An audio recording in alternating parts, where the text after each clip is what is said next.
Welcome back to podcast. It's your two resident boys in dark looking rooms for the audio only podcast. You're not going to see that, but there's a video version on YouTube, or you can catch us recording this live at twitch.tv/streamsbadly if you want to see our gross faces sat in dark, dingy rooms. We look like proper gremlins today. Leering over the fucking keyboard like some sort of grotesque, Kafka-esque creature. My problem is, there's not much variation in exposure I can do on my webcam, and if I turn it up one notch of exposure, because I've not got much hair anymore, I have a massive shining bald forehead, so that's not particularly great. So there's not too much I can do about it either. But you know, it's not too bad. We'll stick with it. We'll look like dark, dingy folks. Coming up in today's podcast, we've got a philosophy extravaganza. I know everyone loves when I talk about philosophy, and I've basically got to the end of my massive long audio book. I'm not quite at the end. There's one more philosopher to be talked about, but I've got far enough into it where I'm going to do a tier list of all the philosophies I've learnt about based on the meaning of life. And just to break it up, though, if you're not fully into philosophy and you don't want to listen to an entire podcast about that, Judd's been playing a video game that he severely doesn't like, actually, which is incredibly surprising because it's potentially, I would say it's probably your second favourite video game series of all time, maybe? Up there. Yeah, top five. Yeah. So we'll break it up with that as well. But first, it's time for this. Freak of the week. This segment is called Freak of the Week. It's where one of us, usually Judd, has bumped into a freaky person, typically, and we want to honour them by talking about their strange odd nature on the podcast. Judd, hit us with a freak. Okay, so I was saying to Jake, I was explaining a little bit earlier that I've not got a freaky person, more like a freaky situation. So I was once again, thank you Leeds for providing the freaks. Best city in the north of England. Yep, walking under this sort of like, it's actually really nice. There's this big sort of bridge where all of the trains sort of like go along to pull into Leeds station. It's this huge sort of like bridge over Granary Wharf, which is it just got like a load of running water through it, but it was made a long time ago, like I think it was probably the 20s or something, and it says somewhere that it was made of like 80 million bricks. So it's actually I love walking down there because it's really nice. Could be funny about that. Yeah. We've no idea if that's a lot of bricks. Like my house might be made of 200 million bricks. I don't know. No. I know that's a lot of bricks. He does work with bricks, to be fair. This guy does lift bricks for a living. I don't actually lift the bricks. I kind of just like I don't look actually at people do the only part of my job. I just sit around being lazy and get paid for it. But essentially, it's this really nice like tunnel and like under this bridge to walk down.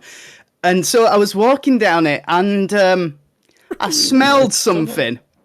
It is because it's all like lit up. It's like really nice. You'd get what I mean if you were there. But Okay. So I was walking down it, and I smelled something. I smelled. I smelled a smelly smell that smelled smelly. And I'm like going, what's that? And I looked. I like to imagine you like specifically out loud, like a cartoon, going massive nostrils flaring up, and you go, "What's that?" I did. And there was like an old man walking past me. I went, "Excuse me, is that you? That stink?" No, I didn't know, but so I looked to like my immediate left, and on the floor was a huge pile of shit, like loads of shit, like just like human shit, but just like so much of it, like loads. And then I like looked over a bit more, and there was like a pair of shorts. Shit had just exploded all over the back of these shorts. And then it looked like after this shit explosion had happened, that whoever had experienced this had then wiped themselves down with the shorts and just left them there. Oh, So no. I don't. Your mic's so, loud, Johnny. It needs to. Is it? Sorry. Everywhere. I know you're very passionate about shit shorts. Yeah. But Yeah.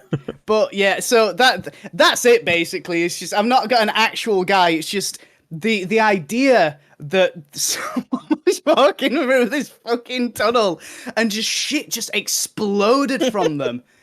I find this deeply ironic because one of your many aliases and nicknames that you've gone by is the Phantom Shitter of Yorkshire. Here's the thing. You specifically, when you were working posting leaflets, took many a shit. Like, not in a toilet, you know? I never shit myself though. That's the distinction. I never shit myself. I always manage to find somewhere to shit. But here's the thing. Not a toilet. It's still like a place, like an alley or a nice little tunnel. Maybe. Yeah. Like, listen, I'm not saying it's not a prime location to drop a fucking dookie. Okay, it's a pretty good place to drop trowel. But fucking. He shit himself. Like a shit explosion, like just erupted out of his ass. But here's the thing. I think this is a copycat criminal who's trying to copy me. I think this is a copycat Phantom Shitter of Yorkshire. It's like the Yorkshire Ripper, but it's the Yorkshire Shitter. Yeah, Oh, he's called the Poltergeist Pooper of Leeds. Oh God! What's bad is that's a better name. That's a better name. I like that more. God damn it, his branding's better than No.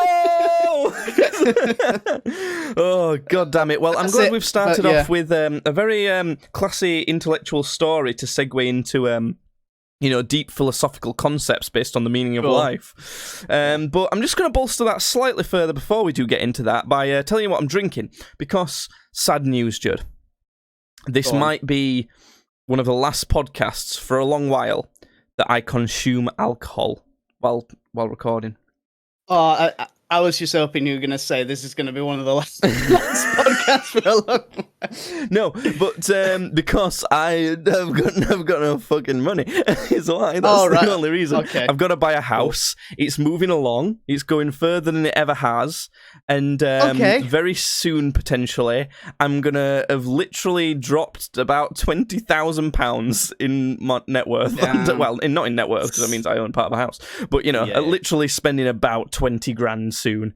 So don't think I can afford to, spend at least a tenner a week on like booze to record a podcast. Yeah. But in fact, this week was going to be the first one I didn't. But luckily, some of the friends who live near me came through. I went to watch the boxing this weekend. It was Tyson Fury versus Dillian White. Tyson Fury said he's going to retire after knocking out Dillian White. We all know he's not. The boxing card was a little bit, but the main event was, pretty good. But whatever. And one of the things they had there was something called Riga Black.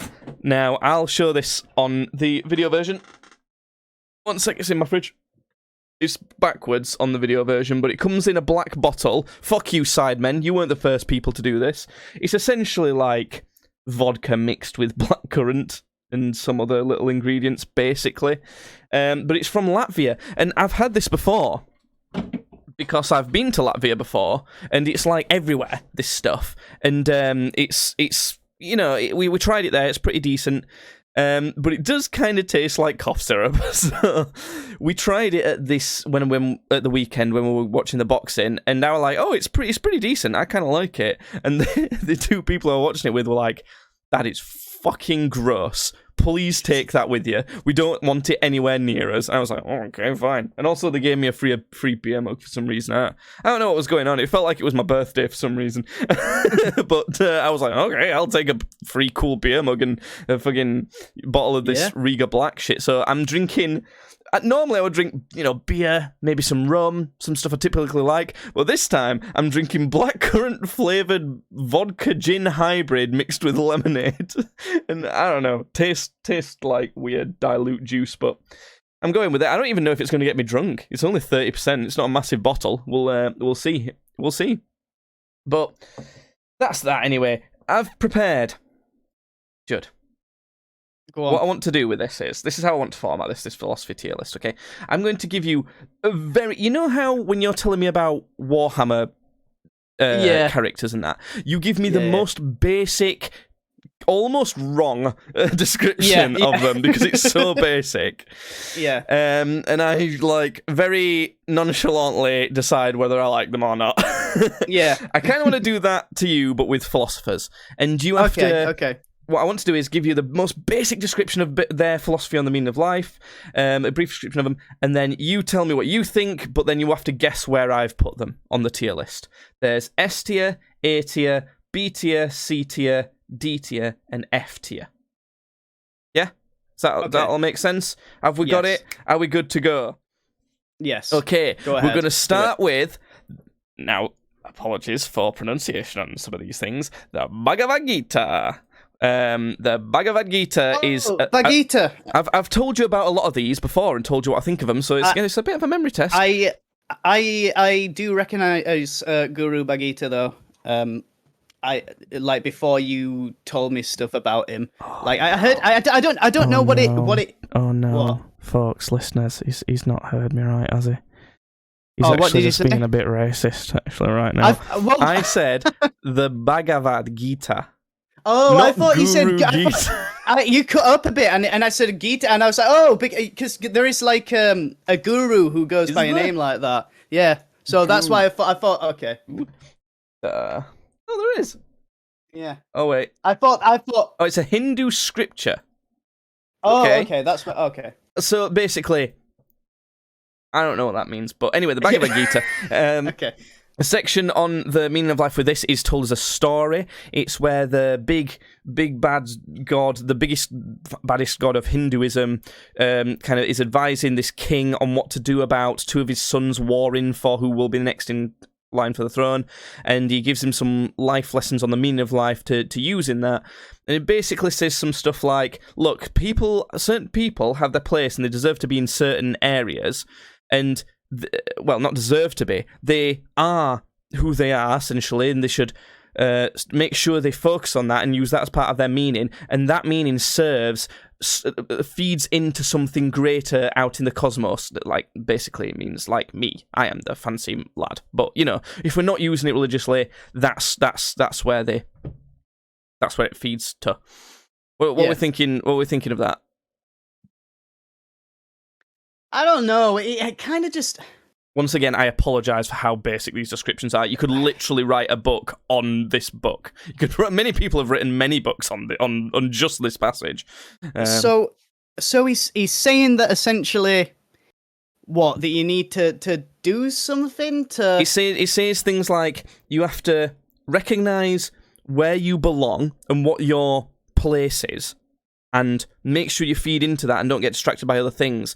And the reason you don't get distracted by other things such as freedom is because if you have the freedom to do anything, you're actually restricted by the fact that there's anything to do.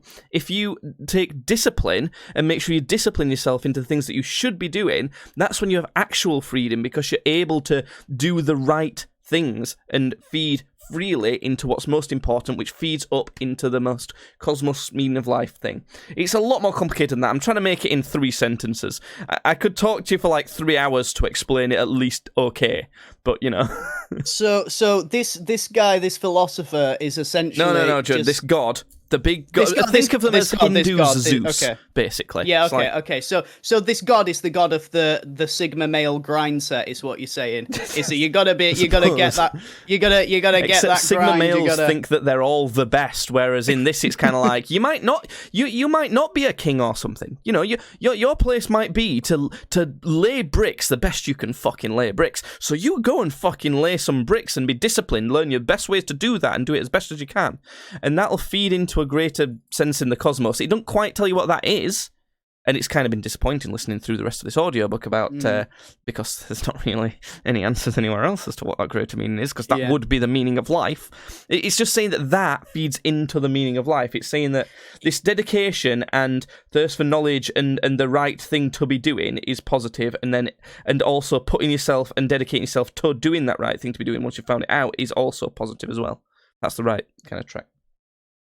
So I like the whole I like the whole sort of like try and be the best at something that you want to be sort of mindset and mentality. But it all kind of seems like, and maybe that'll lead to the meaning of life. Who knows? I don't know. It just sounds like he's just sort of saying, stop being a lazy cunt. So what tier would you put it in? Because I agree with the base sort of thing of like, you know, trying to be the best at something, trying to be the best at you that you can possibly be. I'd put it maybe in a D tier, because like as an actual philosophical fit, like, you know. Let me share my screen with you so that you can see where that places it. That's next to bottom, bear in mind. Yeah. Can you see that yet? Yeah, I can see it. So you want to put it in D tier then? Yeah. Okay, well In fact, bump it up to a C tier. Okay. You can put it up to a C tier, because I do. That's where I would put it. I would put it in C tier. I would kind of put it in B, because it's got some decent ideas. You know, I like the fact that it's saying that the pursuit of knowledge and where you should be and how you should be feeding into the greatest meaning possible, the meaning of life, is in itself a great start and a good part of the meaning of life. That's great. That's a great way to start your philosophical journey on the meaning of life. And that's where this, you know, audiobook started. Fantastic. Yeah. The reason it's not in higher up, though, is that's not actually giving us much direction to an actual meaning, as you kind of described. It's a decent start, but like, you know, it could be taken further as to what is that meaning then. But also the main reason it's not higher though is because I'm a little sus that parts of this is trying to control people. Like the saying the like, "Oh, know your place within society," and I'm just a bit sus because my least favourite thing about philosophy, and my least favourite philosophies, and is the same as my least favourite religions, where it's not actually trying to do any good, it's trying to act like it's doing good and enlightening you to things, whereas it's actually saying stuff to control you and make you do their bidding. That's fucking bullshit. Yeah. I also... He doesn't specify, like... when he's saying the pursuit of perfection in something to try and be the best thing that you can be, he's never specifying not to pursue something evil. I could say, well, I want to be the best. I want to be the gosh dang rapist in town, and I'm not going to let anybody stop me. So it's that. Well, that might be your place in the cosmos to feed into the thing. Like, I know that you're laughing at that, and it seems awful morally wise. But what if every human's most ultimate meaning in life is to rape the shit out of each other? Could be. We don't know. You know, we don't know, do we? That's the thing. That's the point. Okay, listen, Games Bedley's... We don't endorse that at all. Definitely not. But the thing is, like, there's no one saying that that's not that yet. You have to disprove it first. Yeah. So if you can, and you can disprove that by definitely proving something else is, you know? Do you hear what I'm saying there? Yeah. So if you can definitely prove something else is the meaning of life, and it kind of, you know, proves that that's not for sure. Anyway, next, Aristotle. You're not a fan of Aristotle. So you're not a fan of Aristotle, are you? Aristotle's whole dealio, basically. I bear in mind, I have to really rack my brain back to these as well. It's been a while since I listened to what these guys are about. He says he believes the meaning of life is happiness for a couple reasons. One of which he says everything kind of has a hierarchy of why you're doing something, of meaning, hierarchy of meaning. The example that he uses is why you would put a shoe on a horse. You put a shoe on a horse so that it's more comfortable. And because it's more comfortable, it can run faster. And because it can run faster, it's more effective for a soldier to use. And because it's more effective for your soldier to use, your army's more effective. And because your army's more effective, you can, you know, fight wars better and take over lands better. And there's a hierarchy of purpose, basically, is what he's saying. And at the end of that is happiness, right? Because you can't say, oh, I'm trying to be happy for this. That's what he's saying. The big problem with that is you fucking well can say that. So you can say, "Oh, I'm trying to be happy because it'll make my family happy." Because then you think that means more. Why are you trying to make your family happy? Well, you could say because it'd make me happy. It'd make me even happier. And then you're not getting a pyramid, are you? You're getting a circle, and then there's no meaning in there. And it's like it's just a cycle, and it's just like, it's just juvenile. It's like a kid. It's like what a kid would say. Yeah, that's my whole feeling with the thing. It's cute. It's cute, and like, I wish that it was. I wish that it was just for everyone to be happy, but I don't think. Here's another problem with it then. Yeah. Why? You can say why to any of these things, and it basically like kind of debunks any of them, apart from maybe the one I'll say at the end. But if you'd said to that argument, well, why is the kind of end goal? Why is the thing that everything feeds into the meaning of life, though? Why is happiness the meaning of life? Plus, happiness is an emotion experienced by living beings. If all life in the universe died out, which it probably will at some point, where's the meaning? Where's the meaning of everything else that exists?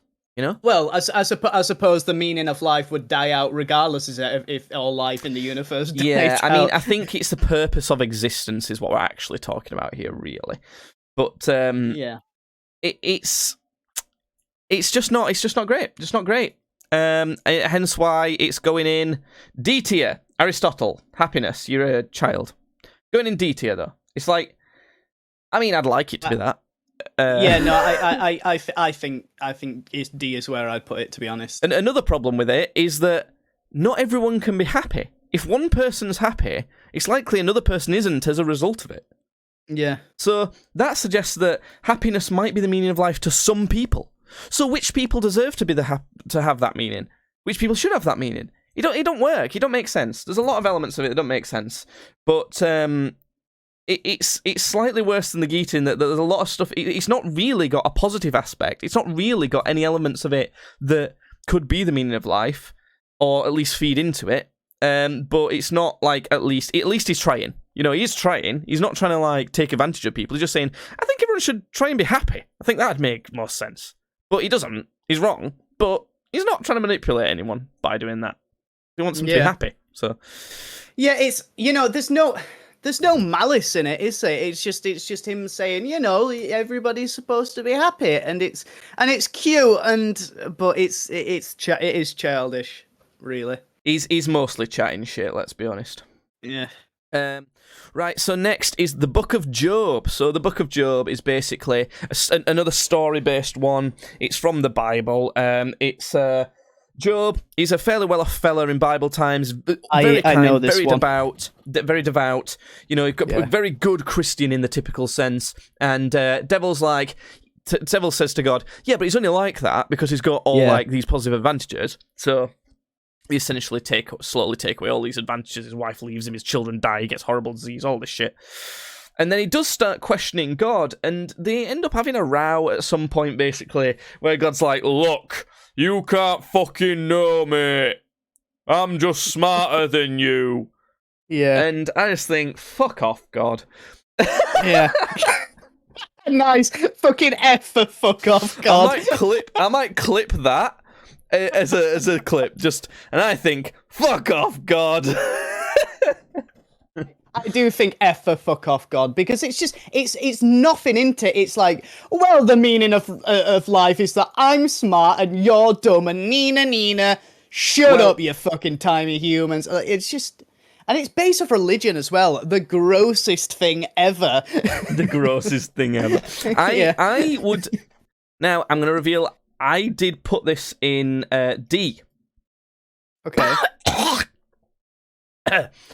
But don't say that shit to me, God. No. But I'm being swayed to F, actually, now that I'm thinking of it. The reason I put it in D is because these sorts of stories you have to interpret. You have to interpret what the meaning probably is. I don't like that. I don't like when you have to do some work to try and figure out the meaning someone's saying. I don't like it in song lyrics when they're too metaphorical, or that sort of thing. But the reasonably clear meaning, it seems to me, is that forget about God as an actual deity. Think of God as the whole universe, the meaning, that sort of thing. And it's basically saying, look, no matter how hard we try, we can't comprehend it. You're not going to know the meaning of life, even if it's out there. You're not going to know that. It's kind of presenting that sort of concept. So I don't mind that. That's something to bear in mind. But the thing is, it's part of Christianity, and I'm pretty certain Christians and all of those people are... all been written for them to be manipulated, so that's gonna slide on down to F tier subtly. Yeah. Just because any time that might be a decent thing that you're proposing. No, it's not. It's not. It's going in D tier. It's going in D tier. The thing is, because the philosophy itself of understanding that is something worth bearing in mind, even though it's used to manipulate people. Whereas stuff in F tier is stuff that isn't a good philosophy, and it's used to manipulate people just by tricking them into thinking it is. That's that sort of stuff that's just just not okay. Okay? So that's why I'm putting it D tier. Next, Seneca. Whoa, where's it gone? Put that fucking down in F tier. Come on. Well, that belongs in I F. put it in D tier. I'm putting it in D. You know what? I tell you what. I'm going to put it like halfway between the two. That should be an F. I'm telling you, that should be an F. I feel like it deserves an E tier. Because at least the philosophy itself is all right. I don't think it is. I really just think it is. It just fucking reeks of, well, you shouldn't know. You should put your faith in us and God, like us, the church. Yeah, I hate that bit, like, but you don't think that presenting the idea that we're not going to be able to comprehend the meaning of life, that's valid. That's like, you might not know. You might not be able to comprehend it. Whether it's because God's too clever and we're not clever enough or not, I doubt it is that. But it might be way beyond. We've only got a certain range of senses. We can only comprehend things through, the five senses. Well, it's technically more than that, but, the senses we've got and the brain processing power we've got. So yeah. It's fair enough. I mean, no one's figured it out for thousands and thousands of years, so it's worth mentioning. But it's steeped in a bunch of shite, like you were saying, is the thing. So it's like it's slipping between D and F. That one that can stay there. Next, Seneca. This is the first of the Stoics. This is kind of. A whole philosophy based around understanding the finite nature of life, but one of the big things that Seneca says is that emotions are inherently bad, but mostly anger, right? Okay. You should never use anger. Never use it. Always remain level-headed. Because it always clouds the truth and the logic within a scenario. That's basically it. I mean, there's more to it. There's more to it than that. There's more about him than that. But that's a big kind of philosophy of don't live emotionally, live more logically, and understanding the truth and happiness through that. Face things that are true that you might feel angry or scared about. And don't feel that emotion about them, and just accept them and allow yourself to become more neutral and less angry and scared because of it. I don't like that one. I get it. I get where he's coming from, but if we weren't meant to feel emotion, why the fuck would we even have them? We just wouldn't be programmed with them. It doesn't make any sense to just go, well, we shouldn't do it. Like, fucking because we live in a chaotic world that doesn't understand what it's doing and makes mistakes all the time. Yeah, so, as humans, as living things, we're also chaotic creatures. We shouldn't be bound to the idea of being emotionless. We are chaotic creatures, but that's not necessarily a good thing. This is what he's saying. Being a chaotic creature is a bad thing. It's a mistake in nature that's not a positive thing. There's plenty of things that we see that aren't particularly... Think about fucking hamsters. You fucking sneeze near one and it has a heart attack, for God's sake. Nature makes bad decisions all the time, and that's one of the few that it's made with us, because we're a dominant species. There's not as many bad things about humans as other animals. So, but that's one of the few that Seneca's presented as this is not a good thing. This is something that is remaining where we need to develop out. We need to try our best to not do this. I'm playing devil's advocate. Yeah, and I know you are, and I get the point, but it's like, what? We're not allowed to feel fucking happiness. We're not allowed to feel joy, pride. He takes love? most issue with anger.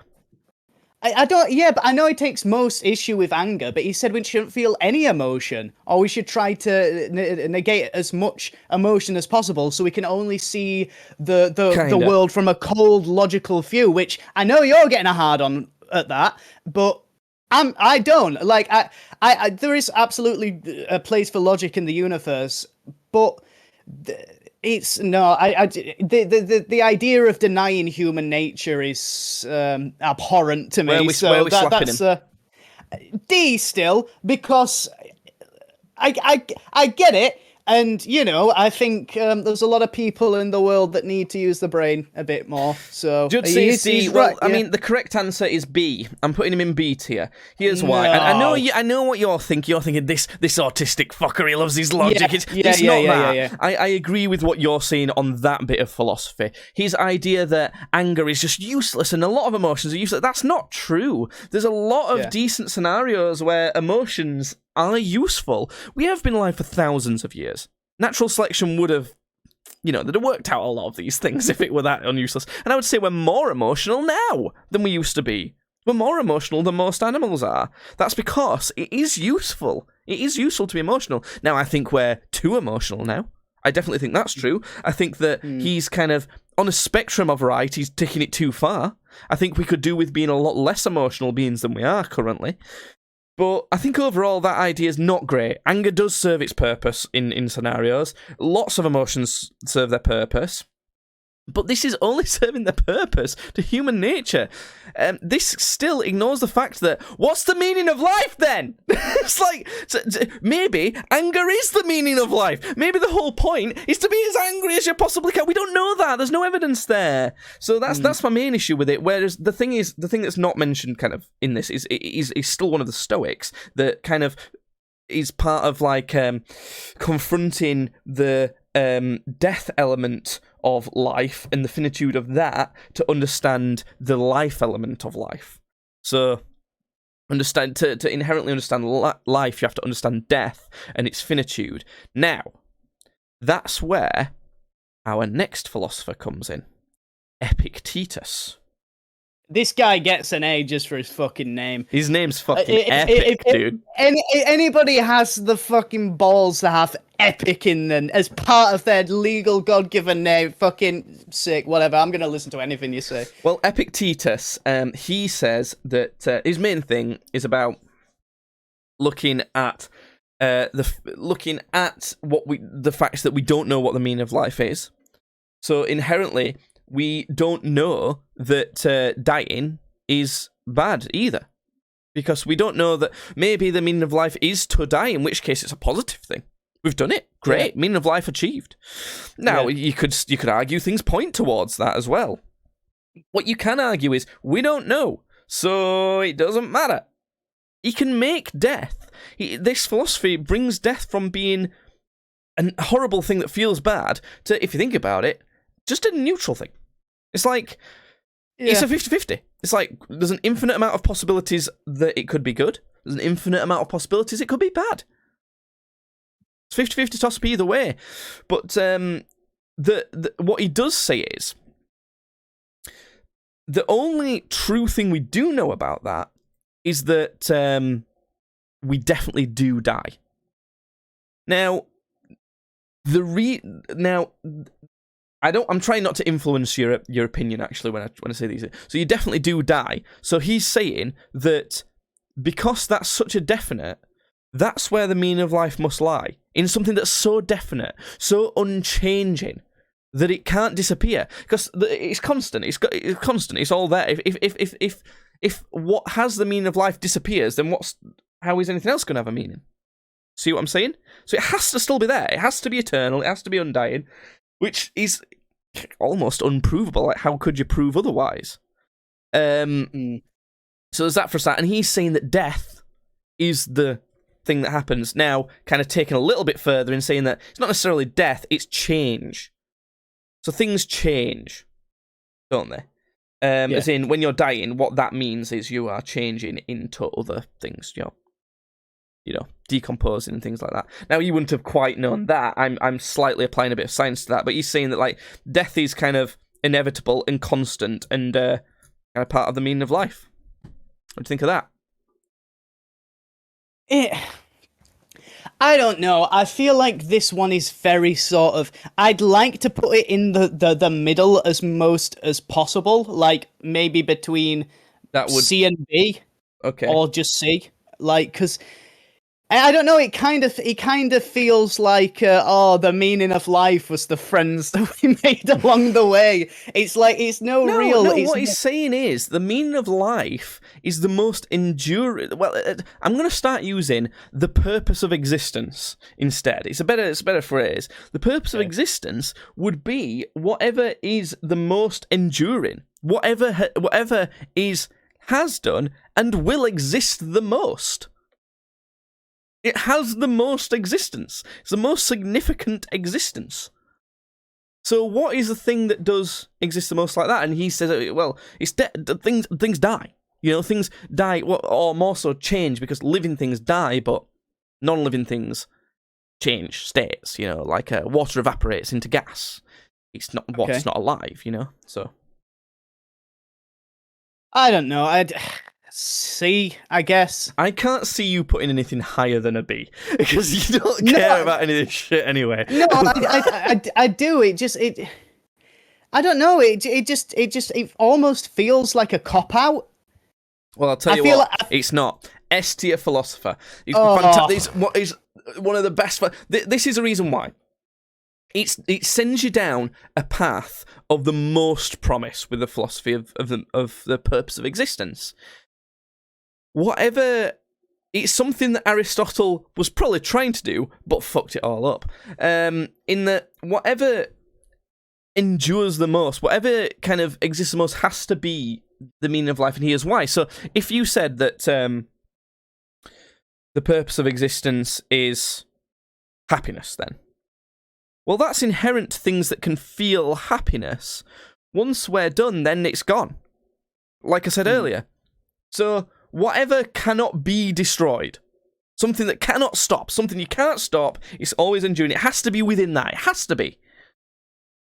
So he says it's death and then change, but the problem with that is then you can apply some more modern scientific theories onto it. We know that matter cannot be created nor destroyed. It can only change states. Now we've still got change there, but there's also quite really solid theories that there will be a heat death of the universe. So nothing will change temperature anymore. So that's one type of energy that won't change anymore. So it suggests that states of matter and energy will also stop changing between each other. Eventually, the universe will reach equilibrium. They'll all stop. But what won't stop is time passing. Everything will stop moving or changing states and everything like that, but time will keep passing. It'll all be staying exactly how it is, but time will keep chugging along. So there, you have your first... I'd need to do more discussions with... You're really good physicists. Yeah. Physicists. Like, I need to ask physicists about whether time can actually ever be stopped, because Einstein had a theory of enough gravity could stop time, because we know it can slow down time and it can speed up time, but in theory, like, it couldn't ever be stopped necessarily. You shouldn't. So really, time and later I'll talk into another philosopher that feeds into that as well, is the actual most true constant. So that suggests that the meaning of life lies somewhere within the concept of time and our relationship, or anything's relationship, to time. So that's why he's an S-tier philosopher, because it triggers that whole it's a founding concept for what I believe as the most promising avenue for the meaning of life. S-tier philosopher. Well done, Epictetus. You sure showed Seneca. There you go, that's a tongue twister to say that. epic You amount sure of showed times. Seneca epic. An epic. Did you say an epic amount of time? Next, Marcus Aurelius. He is another Stoic. He said like the same thing as Epictetus, but kind of like a little bit more artsy, and he was an emperor. Like a little bit more poetically, he was also an emperor, but like not quite as It was like not. It wasn't saying exactly the same as Epictetus. It was saying slightly closer to Seneca, just by a tiny bit, mostly Epictetus level, but a tiny bit closer to Seneca. And he said it a bit poetically, and he was an emperor. Okay, but what was his additions? What did he add to it or take away? Not much. Oh well, I essentially have the same opinion as Epictetus, then really. I put him in A for that because it's like, yeah, your philosophy, you understood and appreciated great philosophies, but like, you if anything, only tiny bit downgraded them, and you didn't add much. So. Did he just take, like, one of Epictetus's books, do you think, and just, like, changed a few words in it? He gave his own musings on it and stuff like that, but he didn't, like, develop very much at all. Yeah. It was just, like, his own musings and putting it in, like, a presentable, nice way so that more other people can understand it, and it was like a fan, but of, like, he appreciated good work, A for appreciating good work. Bro, do you mind if I copy your homework? Yeah, just don't make it look obvious. Nice. Right, Confucius is next. Okay. So, Confucius, his whole thing is order. Like, you belong there. Do as you're told like this. That's what the meaning of everything is. Tradition and what we do. This is what we do, and that's right. Do that. That doesn't make any fucking sense at all. Tradition is a concept that has been established by human people that can obviously be fucking wrong. They could be wrong. You're an idiot. F. Put him in F. Yeah. Okay. Yeah, he's F. He's fucking sucks. Honestly. Yeah. I swear to God, I think there's only 2 that's in F. I don't know. I can't remember where I put everything. But fuck Confucius. Honestly, I want a T-shirt that says "fuck Confucius." Fuck Confucius and fuck God. I find that funny that you're putting them on the same level. It's like, it's literally so obvious as well that it's just a controlling. Do as I say. No, This is the right philosophy, and this is why you should listen to me, and this is right, and this is why you. Blah, blah, blah. Shut the fuck up. Now, obviously, it's more complicated than that. I'm just going to give that disclaimer again. But basically, very basically, that's what Confucius boils down to. Yeah. How many have we done? Like 1, 2, 3, 4, 5, 6, 7. How many's left? 1, 2, 3, 4. Okay. We've got. We'll do one more then before we get into like a bigger branch. Next is Taoism. Now, Taoism is kind of carries on from Confucianism, but takes it in a different way. They believe that they believe in kind of a virtuoso approach to things. So, like, you need to do something to the point where you don't think about it, but then they also hate the idea of intensely studying something to the point where you can do it to the point where you can't think about it. And they think that kind of being natural is very important. So you've got to be as natural as possible. They're one of those ones. So going back to nature, they believe that kind of a lot of elements of society. I just slapped myself in the balls by accident. I just I don't know how I did that. A lot of elements of kind of society and things like that are taken away from naturalism, which is the true way of seeing things, and therefore more meaningful. And we should do that. And they also are deeply suspicious of conceptualizing things. So creating concepts and pondering on things and philosophizing things. Yeah, I see that confused face. I know what you're thinking. You're thinking, aren't these motherfuckers doing that right now? Yeah. But the thing is, the other thing with Taoism is it's also none of that. It's also the complete opposite. They take a massive shotgun approach to philosophy in that they kind of just believe everything at once, but not really anything like massively clever. They are throwing shit at a wall and they are throwing shit at the cosmic wall and seeing what sticks. They don't sound like they've got a fucking clue what's going on. It's like they've gone to him and like, oh, great teachers, what, tell us, we crave to know what is the meaning of life, and they've just gone, yeah. Yeah, it's probably all of that. I don't know. Yeah, fucking it's in there somewhere. Yeah, it's somewhere in here. So it's. I'm going to say it's all of the above. Fucking, you can put that in F for me.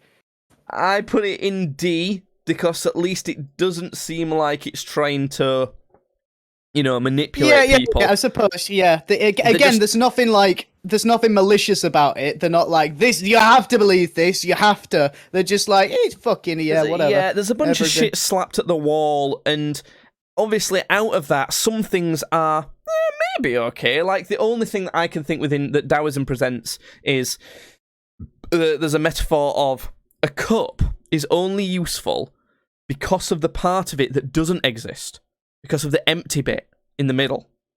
If that was filled in, you wouldn't be able to store anything in it. So the kind of metaphor with that is basically you might find meaning in what doesn't exist. You might find what the meaning is. Like, the meaning might be to make sure something that doesn't exist starts to exist. That might be. Yeah. I doubt it, but Yeah. So Taoism, you have essentially Taoism is you have smeared shit all over the hotel room walls, but you're also not forcing me to stay the night. So I guess it's I don't know. To me, it's you've smeared it all over the walls, but the bottom right bit looks a little bit like a smiley face, so that looks kind of cool. So no, but I see a problem with that to start with anyway. In that, like, if a concept didn't exist that was the meaning of life, as soon as you think of it, it kind of exists in a certain way. So then does it become less meaningful then? So I don't know. I guess a D for, you'd think it'd be a D for Taoism, but it's a D for don't know, mate, because that's their idea of philosophy. Yeah, that's fair. Oh, right. Well, we're going to take a little break from philosophy for Judd to tell us about the video game he's been playing. Oh, God. Are you guys ready for a fucking change of gear? It's going to be a long podcast, by the way. We've done 50 minutes already, and Judd said he could do an hour just on this game. Well, we're not even halfway with the philosophy. Buckle in. It's going to be good. It's going to be a long one. Fucking hell. Right, where do I start with this game? Right, okay, so... What is it? That's probably where you should start. I probably should start with it. So, it is part of the Borderlands series. However, it does not add anything to the Borderlands storyline. It's called Tiny Tina's Wonderlands. And basically what it is there's a character called Tiny Tina who is a 13-year-old girl who... in the last DLC of Borderlands 2 is set in like a D&D universe, which stands for Dungeons and Dragons. It was really good. It was a really, really good DLC. In fact, probably a fan favorite by a long way. Yeah. In fact, it's my favorite out of all the Borderlands DLCs. It's the only one I remember. It's called. Oh, no, I remember the hunting one. There's one about like hunting or something. Oh yeah, so I remember that one because I never ended up finishing it. Yeah. It's not. It's got a funny ending, that one, but that's it. But yeah, so this one, Assault on Badass Keep, I think it's called. Even though it didn't add anything, well, no, it still managed to add something, because the idea was sort of. The idea of Tina's mental health and like her problems were sort of like seeping into the game, and it was in this universe fleshing out she's her been through like in a creative, cool way, weren't it? Yeah, it was, and essentially she lives on this planet called Pandora. There's a lot of nasty shit that happens on Pandora, and she's a kid, so it's like her head's fucked. So it explored like her sort of mental health, and it was really good. This adds fucking absolutely nothing to anything. It fucking...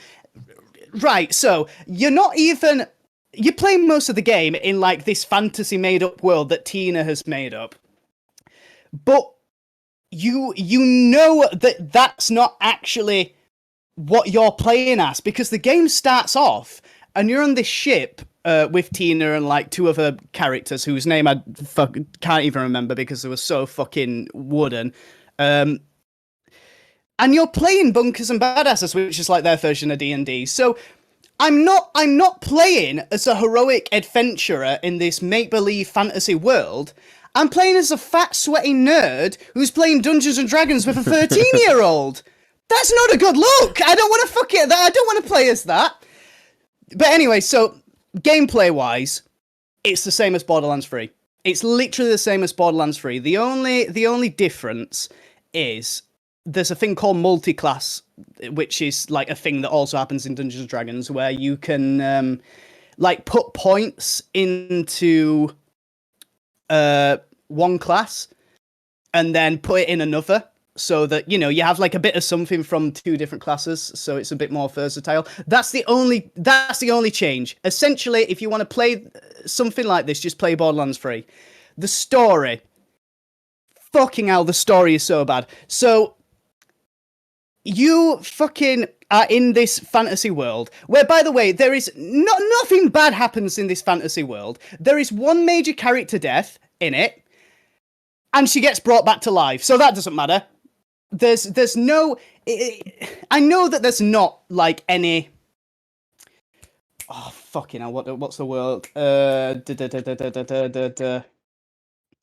Stakes. There's no stakes in it, right? Like it's a Dungeons and Dragons game, it doesn't matter. But even in this universe that she's created, this fantasy universe... It doesn't matter. There's no repercussions to anything. The story is written like it is written like by a 13-year-old girl, which I know it is, but that's not fucking fun to play. Like, I don't enjoy her writing. I don't want to sit through the writers of a 13-year-old girl. And also, she's fucking annoying. She's just really annoying. She comes across as this spoiled little brat because things don't go the way that she wants them to go at one point. Everyone. She I wonder how long it's going to be ranted. She wants you to like this specific character that she's written. I hope you. And I mean, you don't disagree with anything this character's doing because you're a silent protagonist, but these other two characters don't like her, and she fucking throws this massive hissy fit, and you think that maybe the sort of whole thing that this game is getting at is, you know, like sort of, I don't know, I don't even know what it's trying to fucking get at that moment. It maybe that it's like, I don't know, don't be a dick in D&D sessions. That's literally the only thing I got from that. What I'm hearing from you, Judd, is it's the writing in the story that's bad. It is mainly the writing, to be honest, but it's also the gameplay is so fucking repetitive.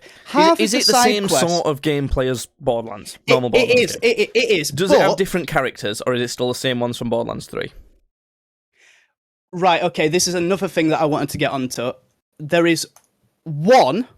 Well, I mean, there's several new characters that are introduced, but there is one character who was very heavily sort of marketed as being like, you know, a very front and center character, and he is. He's called Paladin Mike, and okay. I have some problems with Paladin Mike. And get ready, hold on to your seats. Here is my big problem. Here's my big problem. Oh. All right, this is gonna sound bad. I know what you. Paladin Mike is trans, okay? And it just feels like no. It feels like they have just put this trans character front and center to essentially go, oh, look at us. We've got a trans character. Aren't we good? Yeah. Because this character is so fucking wooden There's nothing there to him, and I had to double check. I had to double check with my friend Cordelia. Thank you, Cordelia, for this, because on the wiki, I don't know if this is the official wiki, but on the wiki, the first thing that comes up when you're typing Paladin Mike, under gender, it says non-binary. Right. He identifies as a man, and for several other people refer to him as a man. But this is the thing. This character's so fucking forgettable that the one character trait that they gave him, people get wrong because there's nothing there. And here's another thing. Okay, so let me just mention on this topic. I sent you a link recently. No, I sent you a little video of a clip of Sonic Boom that describes why this doesn't work. You know when they shoehorn in inclusivity? Here's why it doesn't work. Here's Knuckles from Sonic Boom describing this. I don't know if you're going to be able to hear this properly. One penalty kick. Can the young woman break the glass? I can't hear that, but prove once and for all that a female can be just as good an athlete as a male? You know, Amy, anytime someone calls attention to the breaking of gender rules...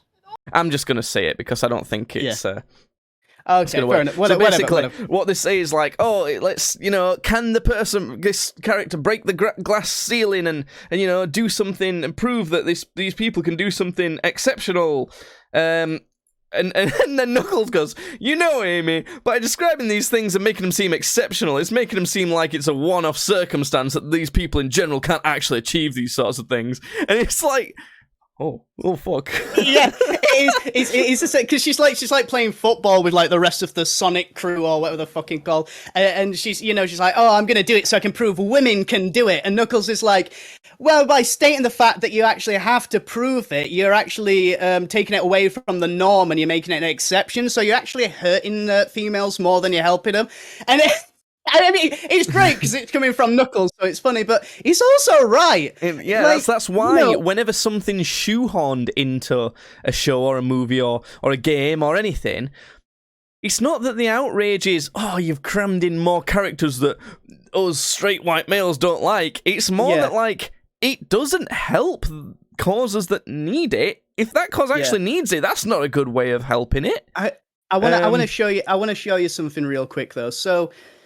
this character is probably in the game from an hour to 2 hours. They're mostly like when you go to the main sort of settlement place. You know how like in Borderlands 2 that was like Sanctuary. Yeah. This it's somewhere called Brighthoof. Basically he's there. What's the main area in Borderlands 3? I forgot. Sanctuary again. But it's just it was a spaceship this time. They named the ship Sanctuary. They're going downhill this series, huh? Yeah, no, but at least, the thing is, at least with 3, at least it continued the story and there was actual stakes. Like if a character died in 3, they were dead because it was set in the actual universe. But in this, one character dies and she gets brought back to life. But anyway, I want to show you this really quick. So this character who is in for about an hour or two, this is literally everything that they have about them on their wiki. I'm sending it through to you on Discord now. That's everything. That's literally his entire character. Let's see. Oh, can we say his? Because if we're starting to put these sorts of characters in, we can say he because he identifies as a he, not as a non-binary, as a he. No anymore. I don't even. Paladin Mike is the head of the Diamond Guard. You don't have to write it. You don't have to read it.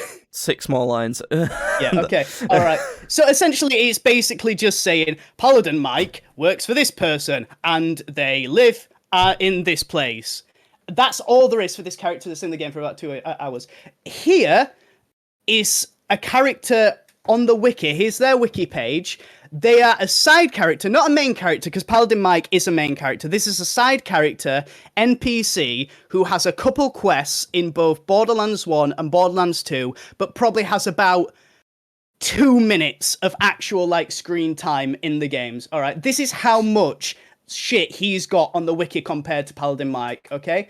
There's the first one, there's the second one, and there's the third one. It's like 3 pages worth compared to a paragraph. We could have just said that, I think. I know, but I wanted to. You wanted to be dramatic about it, didn't you? I wanted You wanted to be a little I wanted to be whiny bitch, dramatic. Yeah, I did. Well, I am being a whiny bitch because it's like if you're presenting me with this trans character, then fucking write a good character. If you're wanting to introduce Look, and you're we've said it wanting loads to. of times, haven't we? The clear thing with this is it doesn't matter. Just make a cool character. No one really cares. No one really gives a shit if someone's a lesbian or trans or black or Asian or... Exactly. It doesn't matter unless there's a specific context for it. So if you're going for a historical film, it's set in a historical setting, and you're trying to make it pretty damn realistic, if you're going for that sort of thing, and then you don't adhere to what it was like in those times because you want diversity, then that is a problem. But if you want diversity nowadays, just don't force it then. Just don't force it. It's very easy. It's very easy to do. When I write characters for D&D, and this obviously makes me a qualified writer, okay, so I know what I'm talking about, ladies and gentlemen. When I'm writing a character for D&D, I don't think I need to write a good gay character here, because I have written gay characters and lesbian characters and whatever characters, but I don't think I need to write a good gay character.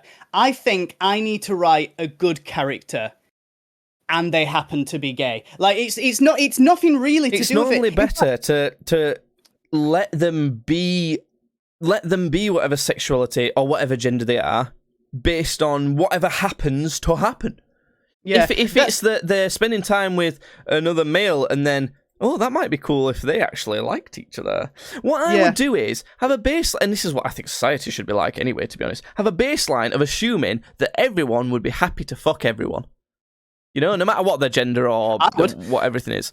You know, I think that's about right, you know, just assume that to start with. You know, and then if you think it'd fit the character to be attracted to a different character, forget about what gender they are. It don't matter. It doesn't matter. It also, though, it's so strange because Borderlands 2 was very good for representation. There was a side quest where there was basically the Hyperion were doing some like weird fucking experiments on like the people from Pandora and stuff. And in this side quest, you hear an audio log, and it's about this man whose husband has like. Him and his husband have been taken and they're being experimented on. And this guy's basically saying, look, my husband has it's a disease called the skull shivers, which basically means that the experiments won't work on him. But he's saying to these doctors, like, look, my husband has the skull shivers. Your experiments aren't even going to work on him. Please let my husband go and you can do whatever you want to me. And that character is probably, you hear him for about 5 seconds. And I have more of a fucking emotional resonance with that guy than I do with fucking Paladin Mike, who literally just stands there and goes, all right, love teas and crumpets, I'm trans, British as well? By the way. Oh, he is. And I'm not exaggerating on the voice at all. That is the exact voice that they gave him. All right, hello, governor. It fucking... Look, right then, Judd. Infuriating. Tell me about the summary of this game then, and kind of finish off your rant about it, and then I'm just going to briefly tell you about an even worse version of this that Marvel did. Oh, I think I know what you're talking about. Okay. So the final thing was Borderlands, at least Borderlands 2, had a lot of unique and like funny and cool side quests. Like the main story itself was really cool and interesting, but also like the things that you could do on the side were fucking great as well. I have to say, more than half of the side quests in this game are you go up to an NPC and they say, oh, I've left something somewhere, and you have to beat a dungeon and pick it up at the end. And what a dungeon is essentially is you go into this little room and you are put against 3 different waves of enemies and you shoot some shit. And at the end, there's a chest, and you get whatever you want. I must have played 10 or 12 side quests that were just that. Do you know what? Then the fucking cherry on top is that when you beat the main story of the game, the reward is that you just get to do that forever. Like, what the... They're leaning too much crutched on stuff that people loved about what Borderlands 1 and 2. They're crutching on the writing, which needs to be superb to be able to do that, which it's not always going to be. No matter how good your writers are, they're gonna make bad writing in some times, and so you can't use it to clutch. Then they're also clutching on the fact that it's like a bit like an MMO, but kind of single player shooter. They lean on the MMO element too much as well. It's not actually an MMO. It's an open world adventure game. Yeah. So they're crutching on that too hard. And my kind of analysis to you was, do you think like upper management or maybe the publisher or something, because I know Gearbox makes it, don't they? But who is who publishes it? Is it 2K? 2K, yeah, it'll be, it's 2K, isn't it? So 2K, maybe they've said, oh no, you need to do it. You need to make like a Tiny Tina full game version because people love that. They might not have actually wanted to. You know, so it could be interference from publishers. It could be upper management kind of not getting it anymore, some changes in that. It could be that they've just lost touch. But I genuinely think it's really sad actually talking about this.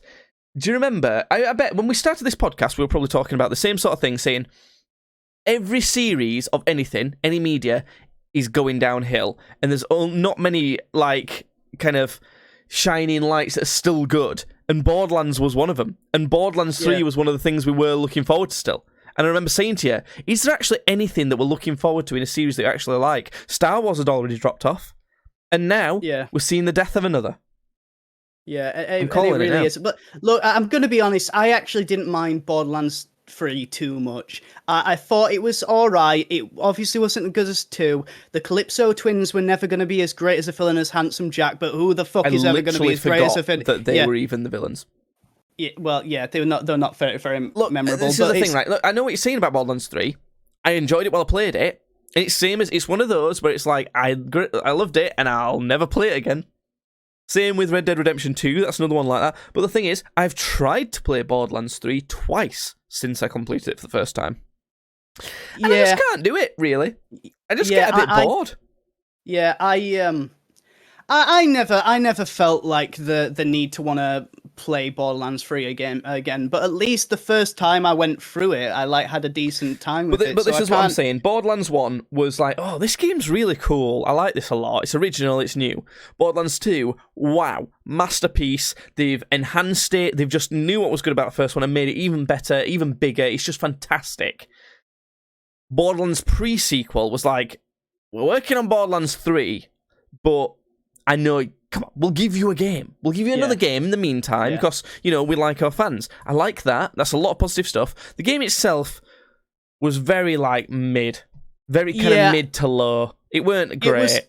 Too many Australians. Cool. There was a lot of Australians. For some reason. It was cool to see, how the offense of 2, got set up, and it was cool to see Jack before he started becoming Handsome Jack. But so this is what I mean with that. That was not great. Then Borderlands 3, much more hype, a bit better.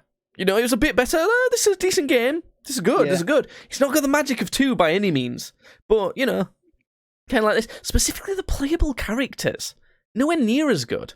Nowhere near.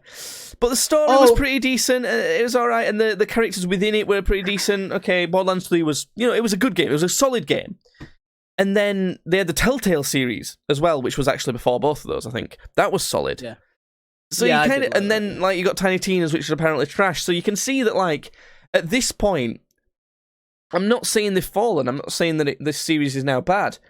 It's not. The next game could be good still. It's still worth keeping a track of it and seeing, they've recovered. It was just a bit of a dark time. It's not fucked like Star Wars. Star Wars is dead. Don't even bother. But I'm predicting it's on the decline. It's like it's going to be a hit or miss decline to the point where it's mostly misses. It's pretty much all misses. That's what I'm calling it. If they've released, here's the thing, right? If they've released some Borderlands NFTs. Right, then we know it's truly fucked. Yeah. Right, are we ready? Borderlands Twitter. That's the thing that comes up first when I search for NFTs. No, it's just someone trying to promote some NFTs that are called Borderlands. Okay. Okay, so they've not Well, released NFTs from what I can see. Yeah. So that's fine. Anyway, so that's that then, I guess. Is there anything else you wanted to mention on that game? No, just again the thing with the. No, you know what? It's such a fucking forgettable game that I even forgot what we're going to complain about. So I don't. He rated it 23 out of 100. Yeah. How much? By the way, just so people know, how high did I rate Borderlands 2? Like Borderlands 2. In comparison, how much? One sec, let me bring it up. So we've got a spreadsheet, by the way, if you don't know. Yeah. We have a spreadsheet where we keep track of ratings of all... all video games are on one spreadsheet, and then movies and TV are on another spreadsheet. I'll bring up all the Borderlands games. So I've not played this game, so I can't rate it, but just giving it a 23. So we've got Borderlands 1, 2, and 3. I'll add on that. So you gave Borderlands 1 75. You gave Borderlands 2 90. And Borderlands 3 80. I gave Borderlands 1 77. I've just changed it. And Borderlands... I've swapped my scores of Borderlands 1 and 3 just now. Because I think Borderlands 1's a tiny bit better than 3. Borderlands 1 77, Borderlands 2 92, and Borderlands 3 75. So, this is the thing. Borderlands 1, 2, and 3 as a trilogy, like, they're at least solid. But the spin-off ones suck. Like, they're at least mediocre. At best mediocre, sorry. Sorry, I'll put the pre-sequel on there as well. Pre-sequel. Borderlands, the pre-sequel. So again, the pre-sequel, you gave it 60 and I gave it 58. So... You know that it's still fine. Like it's still if you're a fan of the Borderlands series, it's still worth playing through. I wouldn't if you're a fan of Borderlands, don't play it. If you're a fan of looter shooters, don't play it. If you're a fan of D&D, don't play it. It literally doesn't bring in anything. It's just not worth playing for anyone, really. It's just not even. If you're a trans person and you want a good representative character, definitely don't fucking play it. What's interesting is that Metacritic and IGN gave the pre-sequel and Tiny Tina's Wonderlands the same score of 73. Too high. That's the lowest score in the series still, because Borderlands 3 gets a 78, Borderlands 1 gets an 83, and Borderlands 2 gets an 87. But the main thing to take away from this is, Borderlands 2 is a masterpiece. Because you don't even need to have played the first one. No. It's nice to have. It's a little bit of, like, homework. But, yeah. Borderlands 2 is incredible. Fantastic game. Anyway, do you know what else is incredible, Judd? What? Philosophy. The meaning of life. And we're going to talk some more of those. So next we've got Buddhism. Traditional Buddhism. So traditional Buddhism is... there's two main elements of it. There's stopping thinking yourself as an entity. And the other thing is, life is suffering. So, I love these guys. So I'll get to the entity part second. First thing is life is suffering. You're born into a life that has multiple layers of suffering. Inherently, there's different ways. The biggest one is that the world is massively chaotic. You can't control it. You can't predict it, and that inherently has a lot of other influence on you that you can't control. That's going to make you suffer. There's two other ones, but like there's a lot of suffering. The main thing that I appreciate about Buddhism, and that is the suffering part's used a lot, and it is quite important, and they basically say that there's inherent suffering everywhere, and the only way to make sure that you limit the suffering or completely eradicate it is by becoming enlightened. To know the true meaning of everything and to feed into it, then you can eradicate suffering. Because unless you know that, you might be doing a bunch of shit. You might be doing stuff that you might think is good, but unless you know, you might be doing a bunch of stuff that you think is meaningful and good, but unless you know that, unless you're actually enlightened to it, what that's going to do is just add to the chaos and add to the suffering. You see that? Do you get that? You understand how that would work? The other thing is that he said that everything, like, as humans, we inherently give an entity nature to things. Like, I think of, you are Judd. I know you. I know what you like. I know things about you. You have characteristics. You know me. You know that I've got a fridge over there that's humming. It's probably cold inside of it. I like drinking some booze. I've run out of it by this point. You know, we know these things. They have characteristics for entities. But Buddhism suggests that, like, that's not a good way of thinking about anything. What we should think about things as a moment within a series of events. So right now, all the elements, all the atoms, all the little bits that make up you are a moment within a series of events. And now they're a different one. Now they're a different one. Now they're a different one. Now they're a different one. See what I mean? Every point in time is a moment, and we are part of that moment. Not our entity. Everything is all just moments, aka all just time. Oh, what did your boy say earlier?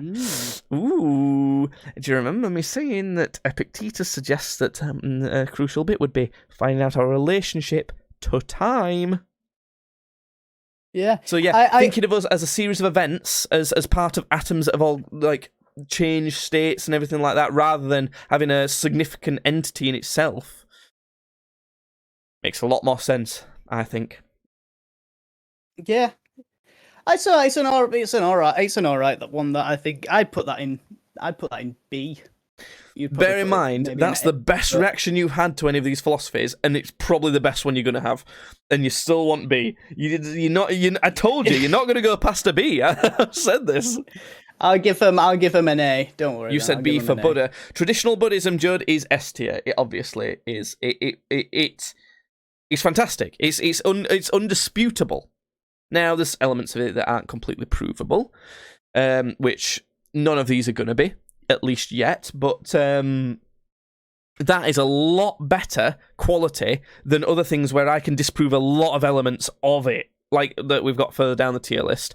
S tier, it again feeds into what I believe, at least, and what I believe, prove, is the best working theory of the meaning of life. And it's a big part of it as well. S tier, traditional Buddhism, fantastic.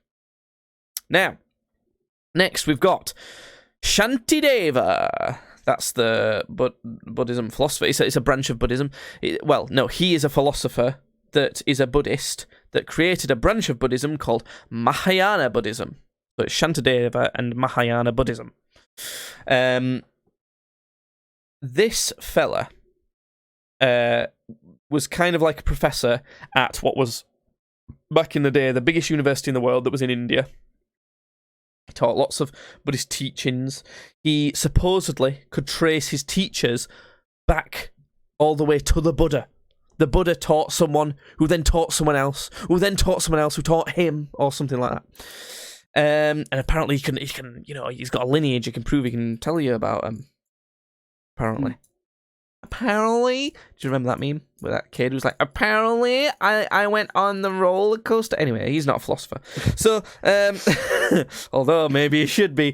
The ADHD is kicking in, isn't it? So this fella, he does that, and then also he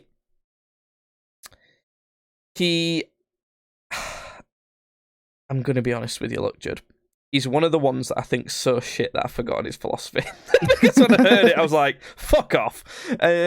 Basically, what all I remember about him is he thought he was so good that he came up with he'd enlightened himself so much that he turned up to teach his big old lecture one day, and at the end of it, just floated up into the air and floated away. That's brilliant. Well, I gotta be honest with you. If I fucking saw that, I'd just be like, well, there you go. yeah. The thing is, though, Judd, that's obviously a load of bollocks. Am I right? Yeah, no, I know, of course. And apparently, he happened to leave his teachings in 2 books on his desk that his students discovered. And these teachings are very kind of like, ooh, a lot of these ways that you might be living are probably wrong. And here's why, because Buddha said that, so that must mean this that I'm saying. So you should probably listen to me, because what I'm saying is obviously right, yeah? That's profound. Yeah, no. That's what it was like. Yeah. So what we're thinking of that then? I think that's fucking enough, to be honest. That's right fucking about, enough. Yeah. It is. Yeah. Manipulative cunt. I floated away, you know. I floated. Just left. I just fucking left. No, you didn't. He's like Tommy Topper. He's like, your philosophy might be good, but I can float. So Yeah, I'm so power of clever, flight. and like I can float. So listen to me. I'll tell you what to do. What you should do is make me a sandwich. Yeah, make me a sandwich. That's because you'll get into heaven or something like that. You'll be enlightened. Yeah. Sorry, you'll be. Sorry, are we Christianity or Buddhism? We're Buddhism. Oh, you'll be enlightened. You'll be enlightened then. Yeah, make me a sandwich. It's that. Fuck you, Shantideva. Fuck you. Next, Zen Buddhism. So This is that New Age Buddhism shit, innit? So Zen Buddhism is they are deeply distrusting of thinking, thought, logic, conceptualizing things, discussion, anything. They feel everything. They just feel things. And the founding of Zen Buddhism supposedly, apparently, is when the Buddha visited China. Right? Okay. Buddha held up a flower. Then someone in the crowd looked at this flower, and then looked at Buddha, and Buddha looked at him, and then they both knew. Full stop. That's it. They both. I don't know what they knew. I don't know what the fuck they're on about. I don't know, Judd. I don't know. What the fuck? It's wacky. Honestly, I'm telling you, all it is just feel. It's like they don't like to think about it. Just feel. Yeah. Just feel. Just feel it, Feel what you want man. to do. The most ironic thing about this is the philosophy that has the most text and writing, the most art based around it, the most music, the most things that you wouldn't just feel, you would fucking think about. That's why I've actually created its own tier called Beta Fucking Zen Fuckers. And it's actually below F. It's called fucking Zen Beta Fucks. Fuck that. Oh my god. It's the worst. It's the worst. How could you... I'm mad. I'm very mad at these people. It's worse than trying to manipulate people, because if you are using stupid ideals to convince stupid people to do your bidding, you might be doing that. If I'm being very benefit of the doubt, you're probably doing it for bad reasons. But if I'm being really, really, really kind, you might be doing it to try and influence them in a good way. That's not. It's extremely improbable. That's why it's a fuck you, mostly those things end in F. But maybe by some miracle you could be doing it to try and manipulate them in a positive way. Whereas Zen is just delusional to the point where it would detriment everyone. Fuck off. Nice. I gotta agree with you. I've got to agree with you with that one though. Yeah, it's the worst. It's the worst one. It's the worst philosophy. I've still got one more philosopher to know about. The one that's not going on here. I'll just find that quickly right now, because I doubt it's going to be as bad as that. The last one is the Dalai Lama. So I've not listened about them yet, but I'll see. Mr. the Lama. So next on the tier list is Hume. So Hume, we're now moving into the modern era philosophers. So if you notice, a lot of these are very ancient people. This is more modern, and when we say modern, it's like 1800s plus. It's not like, 2020. We're not got Trump on here, unless you want me to put him on here. He's gonna go with the Zen fucks. Sorry, but no, Hume. So Hume's dealio is basically he was like, look. We've got some things going on here. We've got science, right? Nowadays we've got science. They didn't have so much science back then, They had stuff, but we've got a lot of science going on. There's like theories of like, is the Earth round or flat, stuff like that, where we're kind of thinking, oh fuck, the Earth might be a sphere, There's kind of getting to that sort of point, and there's religion, and there's philosophy, and he's like, oof, you know what? I'm thinking philosophy needs to kind of side with science on this shit, because religions are kind of getting a little bit silly with what we know now. Yeah. So he was one of the first people to be like, he weren't like massively pushing for it necessarily, but he was like, you know what? Philosophy seems like you should probably side with science. And he was innovative like that, and he kind of said some other shit that was all right. I think I can't remember much more than that. That's his main kind of influence in the philosophical world, at least. Well, I think that's cool that he's like trying to push away from religion and focus more on like science. Yeah, use science to try and figure out the meaning of life and what you believe with that. A bit more than religion and faith. Yeah, I fuck with that a bit. I think I'd give that an A. I think I'd put that in A. Yeah, innovating that sort of idea. He goes in B for me because that's it. You know, like it's not much. In the same with Seneca, it's kind of similar to. He's in the same bracket as Seneca in that Seneca's got more to him, but some of it's a bit negative and some of it's quite good, so it kind of goes to a B. Whereas he is just B. Like that's you know, that's good. Yeah, I mean, that's probably reasonable to try and use some logic and things like that, rather than just blind faith, because blind faith doesn't help anyone. But I think he did talk a little bit more on, you know, how to use science and what he believes within that sort of realm with the meaning of life. But I don't think that was particularly, from what I remember, I don't think it was significant and particularly great. Even though he's kind of seen as one of the, like, you know, when the Bible goes from BC to AD. Sometimes philosophers are like before Hume and after Hume. He's a little bit of a Jesus lad. But this is the thing is, not all philosophy is meaning of life. There's philosophies around, you know, what we should do about plants and their growth. I don't know. Next, cunt. Whoa!